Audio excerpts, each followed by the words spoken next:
ನಿರ್ಮಾಪಕರಾಗಿರುವಂತಹ ಓಂ ಪ್ರಕಾಶ್ ಅವರು ನಮ್ಮ ಜೊತೆಗಿದ್ದಾರೆ. ಸರ್ ನಮಸ್ತೆ ಸರ್. ಸಾಯಿರಮ್ಮ. ಓಕೆ ಸರ್, ನೀವು ಬೇಸಿಕಲಿ ಕರ್ನಾಟಕದವರಲ್ಲ, ಬೇರೆ ರಾಜ್ಯದವರು, ಆದರೂ ಕೂಡ ನಿಮ್ಮ ಕನ್ನಡ ಪ್ರೇಮ ಹೇಳತೀರದ್ದು ಸರ್. ಅದಕ್ಕೆ ಆ್ಯಕ್ಚುಲಿ ಕನ್ನಡಿಗನಾಗಿ ಅದು ನಾವು ಖುಷಿ ಪಡಬೇಕಾದ್ರೆ ತುಂಬ ಸಂತೋಷ ಆಗತ್ತೆ. ಎಲ್ಲಿ ಹುಟ್ಟಿದೀವಿ ಅಂತ ಲೆಕ್ಕ ಬರಲ್ಲ, ಎಲ್ಲಿ ಬದುಕ್ತಾ ಇದೀವಿ ಅನ್ನೋದು ಮುಖ್ಯ. ನಾವು ಭಾರತ ಎಲ್ಲ ಒಂದೇ ಅಲ್ವಾ, ಭಾರತ ಎಲ್ಲ ಒಂದೇ, ವಿ ಆರ್ ಇಂಡಿಯನ್ಸ್. ಹಾಗೆ ಹೆತ್ತ ತಾಯಿ ಸಾಕು ತಾಯಿ ಅಂತಿರುತ್ತೆ.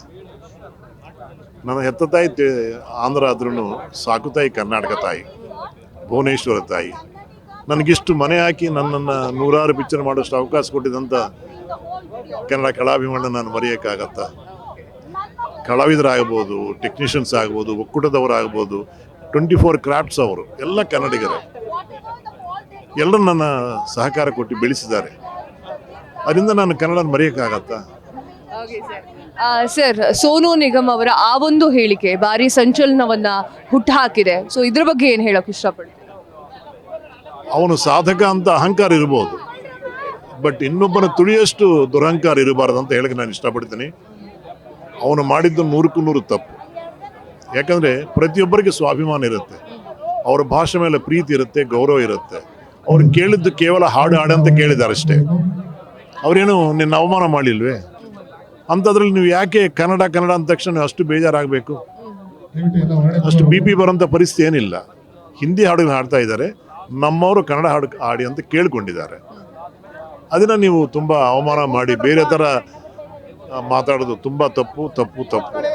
ನಾನು ವೈಯಕ್ತಿಕವಾಗಿ ನಾನು ಮಾಡೋ ಸಿನಿಮಾಗಳಲ್ಲಿ ಅವ್ರಿಗೆ ಸೇರಿಸೋದಿಲ್ಲ ಅಂತ ನಾನು ಹೇಳಕ್ಕೆ ಇಷ್ಟಪಡ್ತೇನೆ. ಓಕೆ, ಒಂದೊಮ್ಮೆ ಈ ಚಲನಚಿತ್ರ ಮಂಡಳಿ ಅವರನ್ನ ಬ್ಯಾನ್ ಮಾಡದೆ ಹೋದ್ರೆ ಏನು? ಮಾಡೇ ಮಾಡ್ತಾರೆ. ಸಭೆ ನಡೀತಾ ಇದೆ, ಸಭೆಯಲ್ಲಿ ಎಲ್ಲ ಕನ್ನಡಿಗರೇ. ಕನ್ನಡಕ್ಕೆ ಅವಮಾನ ಚಲನಚಿತ್ರ ರಂಗ ಏನು, ಎಲ್ಲ ಕನ್ನಡಿಗರೇ ಅಲ್ವಾ? ಕರ್ನಾಟಕದಲ್ಲಿ ಇರುವಾಗ ತಪ್ಪದೇ ಕನ್ನಡ ಭಾಷೆಗೆ ಗೌರವ ಕೊಡಬೇಕು. ಅವ್ರನಿಂದಾನೇ 1000 ಕೋಟಿ ಬಂದರೂ ಏನು ಪ್ರಯೋಜನ? 1000 ಕೋಟಿ. ಇನ್ನೊಂದು ವಿಚಾರ, ಕನ್ನಡದಲ್ಲಿ ಅಥವಾ ಈ ಒಂದು ಚಲನಚಿತ್ರದಲ್ಲಿ ಸ್ಯಾಂಡಲ್ವುಡ್ನಲ್ಲಿ ನಮ್ಮ ಭಾಷೆಯ ಗಾಯಕರನ್ನ ಹಾಡಿಸುವ ಬದಲು ಹಿಂದಿಯಿಂದ ಕರ್ಸ್ಕೊಂಡ್ರೆ ಒಂದೊಳ್ಳೆ ಹಿಟ್ ಆಗುತ್ತೆ ಸಾಂಗ್ ಅನ್ನೋ ಒಂದು ಮನಸ್ಥಿತಿ ಇದೆ. ಆ ವಿಚಾರವಾಗ್ಲೂ ಕೂಡ ಜಗಳಗಳಾಗಿದೆ. ಇಲ್ಲಿ ವ್ಯಾಪಾರ ಅಂತ ಇರುತ್ತಮ್ಮ. ಇದು ಸಿನಿಮಾ ಈಸ್ ಎ ಬಿಸ್ನೆಸ್. ಮನೋರಂಜನೆ 50% ವ್ಯಾಪಾರ. ಆಡಿಯೋ ಕಂಪನಿಯವರು ಇವರು ಆಡಿದರೆ, ಒಂದು ಹಾಡು ಆಡಿದರೆ ನಮಗೆ ಚೆನ್ನಾಗಿರುತ್ತೆ, ಕ್ಯಾಸೆಟ್ ಚೆನ್ನಾಗಿ ಸೇಲ್ ಆಗುತ್ತೆ, ಒಂದು ಆಸೆ ಇರುತ್ತೆ. ಆ ಆಸೆಯಿಂದ ಈ ಥರ ಅವ್ರನ್ನ ಎಂಕರೇಜ್ ಮಾಡೋಕ್ಕೆ ಅವಕಾಶ ಇರುತ್ತೆ.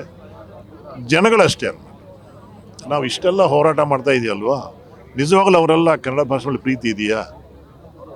ಕನ್ನಡ ಸಿನಿಮಾಗಳಿಗೆಲ್ಲ ನೋಡ್ತಾ ಇದ್ದಾರಾ? ಚಿತ್ರಮಂದಿರಕ್ಕೆ ಬರ್ತಾ ಇದ್ದಾರಾ? ಅದನ್ನು ನಾವು ಹಿಂಗೆ ತೋರಿಸ್ತಾ ಇದ್ದೀವಿ. మరి ಇದೆಲ್ಲ ನಮ್ಮನ್ನು ತೋರಿಸ್ತಾ ಇದೆ ಅಲ್ವಾ? ಪ್ರತಿ ಕನ್ನಡಿಗ ತಿಳ್ಕೋಬೇಕು. ತೆಲುಗು ಪಿಕ್ಚರ್ ಯಾಕೆ ನೋಡ್ತಾ ಇದ್ರಿ, ಹಿಂದಿ ಪಿಕ್ಚರ್ ಯಾಕೆ ನೋಡ್ತಾ ಇದ್ರಿ, ಮಲಯಾಳಂ ಪಿಕ್ಚರ್ ಯಾಕೆ ನೋಡ್ತಾ ಇದ್ರಿ, ತಮಿಳ್ ಪಿಕ್ಚರ್ ಯಾಕೆ ನೋಡ್ತಾ ಇದ್ರಿ? ನಮ್ಮ ಪಿಕ್ಚರ್ ಯಾಕೆ ನೋಡಬಾರದು? First C Kannada. ತಾಯಿಗೆ ಊಟ ಹಾಕಿರಿ, ಫಸ್ಟು ತಾಯಿಗೆ ಊಟ ಹಾಕಿ, ಆಮೇಲೆ ಪಕ್ಕದ ಮನೆಗೆ ಊಟ ಹಾಕ್ಬೋದು. ಫಸ್ಟು ಎಲ್ಲ ಕನ್ನಡಿಗರನ್ನ ನಾನು ಬೇಡದೊಂದೇ, ಕನ್ನಡ ಚಿತ್ರಗಳನ್ನು, ಕನ್ನಡ ಚಿತ್ರಮಂದಿರಗಳನ್ನು ನೋಡಿ ಎಂಕರೇಜ್ ಮಾಡಿ. 1 ವರ್ಷ ನೋಡಿ, ಈ 1 ವರ್ಷದಲ್ಲಿ ಎಂಥ ಉತ್ತಮ ಚಿತ್ರಗಳು ಬರುತ್ತೋ ಯೋಚನೆ ಮಾಡಿ. ಸರ್, ಕೊನೆಯದಾಗಿ ಕನ್ನಡಿಗರಿಗೆ ಏನಂತ ಕರೆಯನ್ನು ನೀಡ್ತೀರಾ? ಯಾರು ತಪ್ಪು ಮಾಡಿದ್ರು, ಇಲ್ಲವರು ತಪ್ಪು ಮಾಡಿದ್ರು, ಹೊರಗವ್ರು ಬಂದು ತಪ್ಪು ಮಾಡಿದ್ರು ಅವ್ರಿಗೆ ಶಿಕ್ಷೆ ಆಗಲೇಬೇಕು. ಕನ್ನಡ ಭಾಷೆಗೆ ಅವಮಾನ ಮಾಡಿದವರಿಗೆ ಶಿಕ್ಷೆ ಆಗಲೇಬೇಕು. ಅದಕ್ಕೆ ಈ ಹೋರಾಟಕ್ಕೆ ನಾನು ಬೆಂಬಲ ಕೊಡ್ತಾ ಇದ್ದೀನಿ.